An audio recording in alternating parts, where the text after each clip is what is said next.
말하지 않을 수 없는 이름. 사랑하는 성도 여러분, 오늘 우리는 사도행전 4장을 통해 초대교회 성도들이 어떤 믿음으로 세상 앞에 섰는지를 함께 살펴보려고 합니다. 사도행전 4장은 단순히 베드로와 요한이 체포당한 사건을 기록한 장이 아닙니다. 이 말씀은 복음이 무엇인지, 예수의 이름이 얼마나 강력한지, 그리고 복음을 가진 사람이 왜 침묵할 수 없는지를 우리에게 분명하게 보여줍니다.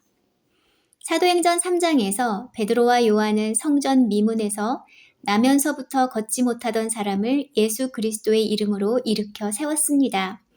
그는 걷고 뛰며 하나님을 찬양했습니다. 사람들의 눈에는 분명 놀랍고 기쁜 일이었습니다. 그런데 사도행전 4장에 들어오면 예상과 전혀 다른 일이 벌어집니다. 사람을 고치고 하나님을 찬양하게 만든 베드로와 요한이 오히려 체포를 당하게 됩니다. 왜 이런 일이 일어났을까요? 오늘 본문은 그 이유를 세 가지 흐름 속에서 우리에게 보여줍니다. 첫째, 왜 베드로와 요한은 체포되었는가?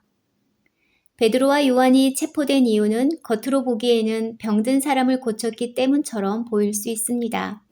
그러나 본문을 자세히 보면 핵심은 단순히 기적 자체에 있지 않았습니다. 사도행전 4장 2절은 종교 지도자들이 사도들을 싫어한 이유를 분명히 말합니다. 그것은 사도들이 백성을 가르치며 예수 안에 죽은 자의 부활이 있다고 전했기 때문입니다. 여기서 우리는 매우 중요한 사실을 보게 됩니다. 그들이 미워한 것은 단지 좋은 일을 한 사람들이 아니었습니다. 종교 지도자들이 견딜 수 없었던 것은 사도들이 전한 메시지의 내용, 곧 예수의 이름과 부활의 복음이었습니다. 당시 종교 지도자들 가운데 큰 영향력을 가진 사람들 중에는 사두개인들이 있었습니다. 사두개인들은 부활을 믿지 않았습니다. 그런데 베드로와 요한은 예수께서 죽은 자 가운데서 살아나셨고 그 살아나신 예수의 이름으로 안진뱅이가 일어났다고 선포했습니다. 이것은 단순한 한 번의 설교가 아니었습니다. 이것은 그들의 신학, 권위, 종교 체계 전체를 흔드는 말이었습니다. 다시 말하면 그들은 병 고침이라는 결과 때문에 화가 난 것이 아니라 그 병 고침이 예수의 이름으로 이루어졌고 그것이 예수의 부활을 증거하는 표적이 되었기 때문에 분노한 것입니다. 이 장면은 예수님의 공생애를 떠올리게 합니다. 누가복음 5장에서도 예수님은 중풍병자를 고치셨습니다. 그런데 그때 사람들을 가장 크게 자극한 것은 병을 고치신 행위 자체보다 예수님께서 내 죄가 용서받았다고 말씀하신 일이었습니다. 종교 지도자들은 하나님 외에 누가 죄를 용서할 수 있는가 하며 예수님의 권위를 문제 삼았습니다. 결국 충돌의 핵심은 언제나 같습니다. 예수님이 누구신가? 예수님이 어떤 권위를 가지셨는가? 바로 그것입니다. 사도행전 4장도 마찬가지입니다.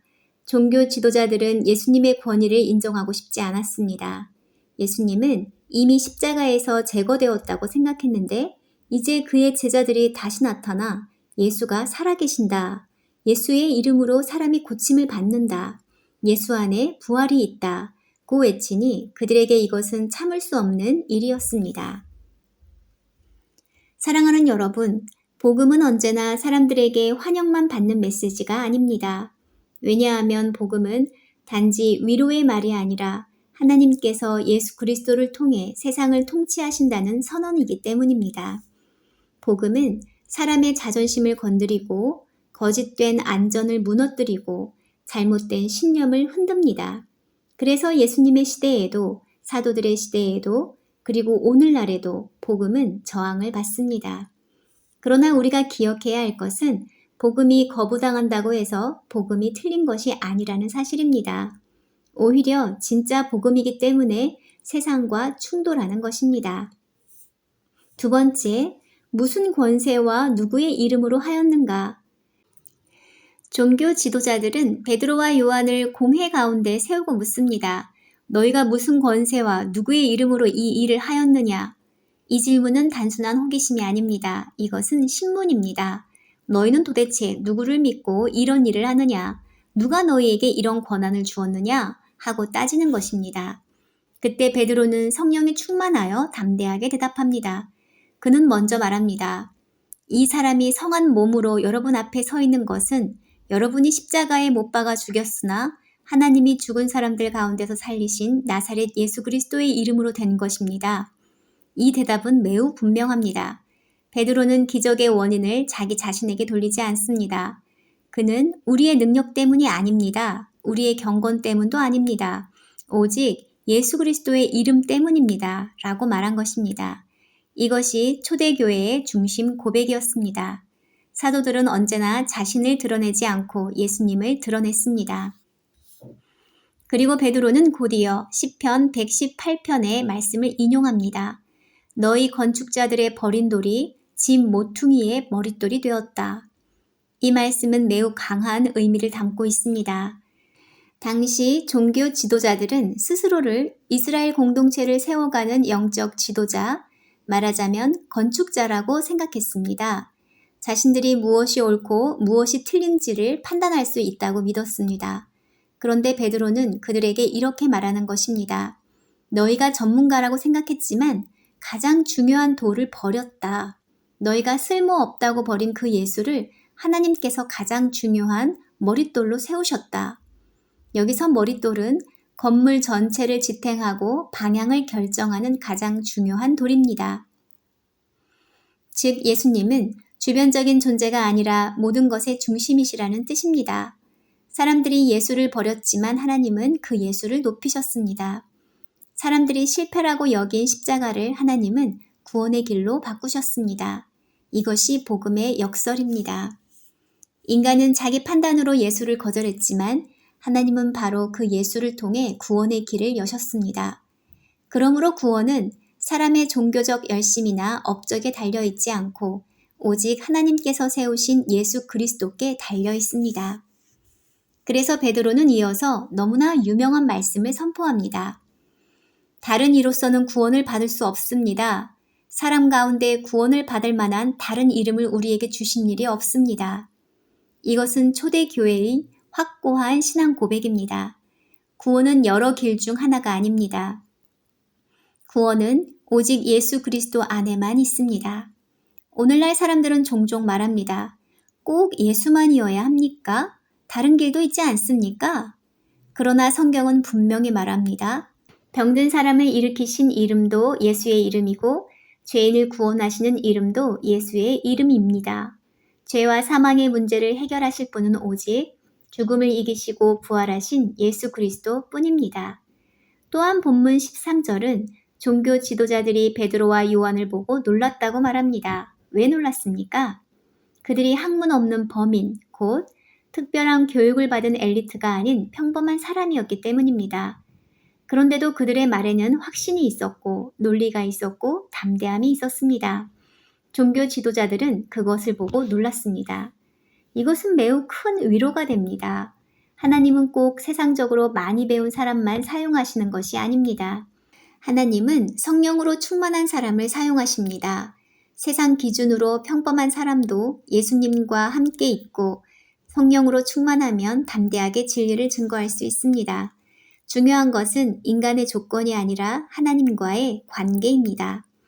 세 번째, 왜 사도들은 침묵할 수 없었는가? 종교 지도자들은 사도들의 말을 막을 수 없었습니다.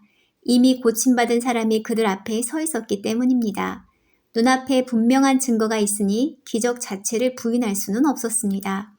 그래서 그들은 다른 방법을 택합니다. 예수의 이름으로 더 이상 말하지 말라고 경고하고 위협한 것입니다. 이것은 단순한 권면이 아닙니다. 사실상 공권력을 사용한 침묵 강요입니다. 앞으로 예수의 이름을 전하지 마라. 말하면 가만두지 않겠다는 뜻입니다. 이 상황은 사도들에게 결코 가볍지 않았을 것입니다. 그들은 지금 예수님이 재판받으셨던 바로 그 종교 권력 앞에 서 있습니다. 예수님은 그들의 손에 넘겨져 십자가에 달리셨습니다. 그렇다면 제자들의 마음에도 두려움이 있었을 것입니다. 우리도 같은 길을 가게 되는가? 우리도 잡혀 죽게 되는가? 하는 생각이 들었을 것입니다. 그런데 그들은 놀랍게 대답합니다. 하나님 앞에서 너희 말을 듣는 것이 하나님의 말을 듣는 것보다 옳은지 판단하라. 우리는 보고 들은 것을 말하지 않을 수 없다. 이 말은 단순한 객기가 아닙니다. 이것은 믿음의 본질을 보여주는 말입니다. 첫째, 이 말은 권위의 우선순위를 분명히 보여줍니다. 사람의 명령과 하나님의 명령이 충돌할 때 그리스도인은 누구에게 순종해야 합니까? 사도들은 분명히 말합니다. 하나님께 순종해야 합니다. 세상의 권위는 제한적이지만 하나님의 권위는 절대적입니다. 인간의 명령은 하나님의 뜻 아래에 있어야 합니다. 그래서 신자는 사람을 두려워하기보다 하나님을 경외해야 합니다. 둘째, 이 말은 복음의 불가항력성을 보여줍니다. 사도들은 말하겠다고만 하지 않았습니다. 말하지 않을 수 없다고 했습니다. 이 차이는 매우 큽니다. 그들은 단지 의무감 때문에 말하는 것이 아닙니다. 그들은 너무나 분명한 사실을 경험한 증인들이었기 때문에 침묵할 수 없는 것입니다. 사도들은 이론만 배운 사람들이 아닙니다. 그들은 예수님을 직접 보았습니다. 예수님의 십자가를 보았고 부활하신 주님을 만났고 그분의 말씀을 들었고 성령의 능력을 체험했습니다. 그러므로 그들은 증인입니다. 증인은 자기가 본 사실을 말하는 사람입니다. 자기가 본 것을 숨기면 증인으로서 존재의 이유를 잃게 됩니다. 보고 들은 것을 말하지 않을 수 없다는 고백은 바로 이런 의미입니다. 복음은 머리로만 아는 지식이 아니라 삶을 뒤흔드는 진리입니다. 복음을 참으로 만난 사람은 완전히 침묵하며 살 수 없습니다. 입술로든 삶으로든 태도로든 그리스도를 나타내게 됩니다. 왜냐하면 복음은 그 사람 안에서 살아 움직이기 때문입니다. 셋째, 여기서 우리는 성령의 능력을 봅니다. 예수님이 체포되시던 날 밤 제자들은 모두 두려워 도망쳤습니다. 베드로는 3번이나 예수님을 부인했습니다. 그는 원래 이렇게 담대한 사람이 아니었습니다. 그런데 지금 그는 종교 지도자들 앞에서 조금도 물러서지 않습니다. 왜 그렇습니까? 성령께서 그를 바꾸셨기 때문입니다. 오순절 이후 베드로는 전혀 다른 사람이 되었습니다. 이것은 단지 성격이 강해진 것이 아닙니다. 성령께서 그의 두려움을 믿음으로 바꾸셨고 침묵을 담대함으로 바꾸셨고 실패한 사람을 복음의 증인으로 세우셨기 때문입니다. 사랑하는 여러분, 이것은 우리에게도 동일한 소망이 됩니다. 우리도 연약합니다. 우리도 사람의 눈치를 보고 때로는 복음을 말하기 두려워합니다. 그러나 성령께서 함께 하시면 우리도 하나님께 순종하는 사람, 예수님을 증거하는 사람, 복음을 부끄러워하지 않는 사람으로 변화될 수 있습니다. 사도행전 4장은 우리에게 3가지 중요한 진리를 가르쳐 줍니다. 첫째로, 베드로와 요한이 체포된 이유는 단지 병을 고쳤기 때문이 아니라 예수의 이름과 부활을 전했기 때문입니다. 복음은 언제나 세상의 저항을 받을 수 있습니다. 그러나 그것이 복음이 거짓이라는 뜻은 아닙니다. 오히려 참된 복음이기 때문에 거부당하는 것입니다. 둘째로, 베드로는 그 기적이 오직 나사렛 예수 그리스도의 이름으로 된 것이라고 담대하게 선포합니다. 사람들이 버린 돌이 하나님께서 세우신 머릿돌이 되었습니다. 구원은 오직 예수 그리스도 안에만 있습니다. 다른 이름으로는 구원을 받을 수 없습니다. 셋째, 사도들은 예수의 이름을 전하지 말라는 위협 앞에서도 물러서지 않았습니다. 그들은 보고 들은 것을 말하지 않을 수 없었습니다. 이것이 증인의 삶입니다. 복음을 참으로 만난 사람은 침묵만 하며 살 수 없습니다. 성령께서 그 사람 안에서 역사하시기 때문입니다. 오늘 우리도 같은 질문 앞에 서 있습니다. 우리는 누구의 말을 더 중요하게 듣고 살아갑니까? 세상의 시선입니까? 하나님의 뜻입니까? 우리는 복음을 알고만 있습니까? 아니면 증인으로 살고 있습니까? 우리는 예수의 이름을 부끄러워합니까? 아니면 그 이름을 의지하며 살고 있습니까? 하나님께서 오늘 우리 모두에게 베드로와 요한과 같은 믿음을 주시기를 바랍니다. 예수의 이름을 붙들고 부활의 복음을 확신하며 성령의 능력으로 말하지 않을 수 없는 증인의 삶을 살아가게 하시기를 축복합니다. 기도하시겠습니다. 주님, 예수 그리스도의 이름이 얼마나 귀하고 능력 있는 이름인지를 더욱 깊이 알게 하옵소서.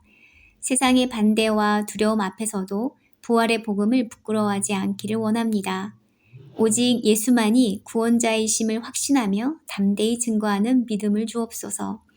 성령으로 우리를 충만하게 하셔서 사람보다 하나님께 순종하기를 원합니다. 우리의 삶이 보고 들은 것을 말하지 않을 수 없는 참된 증인의 삶이 되게 하옵소서.